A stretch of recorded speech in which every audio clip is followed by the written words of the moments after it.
कराची में तेज रफ्तार water tanker ने मजीद 2 जिंदगियां छीन ली। हादसे में एक नौजवान और एक खातून जान से गए, दूसरा नौजवान जख्मी हुआ। बताया गया कि हादसे में जाबाहक दोनों रिश्ते में माँ बेटा थे जो वाटर टैंकर के नीचे कुचले गए। पुलिस के मुताबिक अंधोनाक हादसा कराची के इलाके लांडी अस्पताल चुरंगी के पास पेश आया। बताया गया कि लांडी के रिहायशी अरमान और हसनैन अपनी वालदा रईसा के हमरा मोटरसाइकिल पर सवार किसी काम से जा रहे थे कि अचानक पीछे से आते तेज रफ्तार वाटर टैंकर ने उन्हें जोरदार टक्कर मारी, जिससे नौजवान और उनकी वालिदा जमीन पर गिरे और वाटर टैंकर के नीचे आ गए, जिन्हें वाटर टैंकर ने टायरों के नीचे कुचल डाला। हादसे में माँ बेटा 20 साला अरमान और 50 साला रईसा मौके पर ही दम तोड़ गए, जबकि हसनैन जख्मी हुआ। हादसे की इतला पर पुलिस और रेस्क्यू इदारे मौके पर पहुंचे, जिन्होंने हादसे में जाँ बहक और जख्मी को उठाया और फौरी अस्पताल मुंतकिल कर दिया। हादसे की खबर सुनकर खातून का शौहर और नौजवान का बाप अस्पताल पहुंचा तो लाशें देखकर हवास खो बैठा।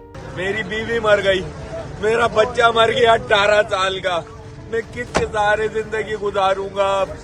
कौन है इन माफिया को संभालेगा? इन टैंकरों को कौन संभालेगा?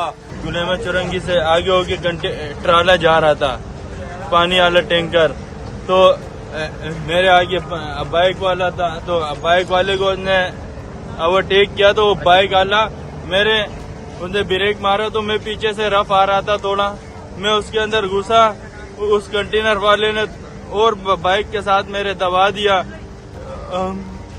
मेरी वालदा के ऊपर और मेरे भाई के ऊपर कंटेनर का पिछला टायर दोनों चढ़ गया।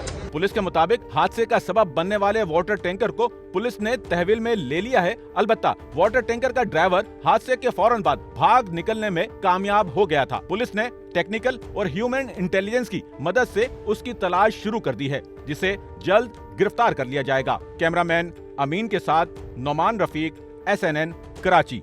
सच्चल न्यूज़ नेटवर्क की वीडियोस में खुशामदीद। नाजरीन, वीडियो से मुतालिक अपनी कीमती राय का इजहार कमेंट बॉक्स में ज़रूर करें और चैनल को सब्सक्राइब करें।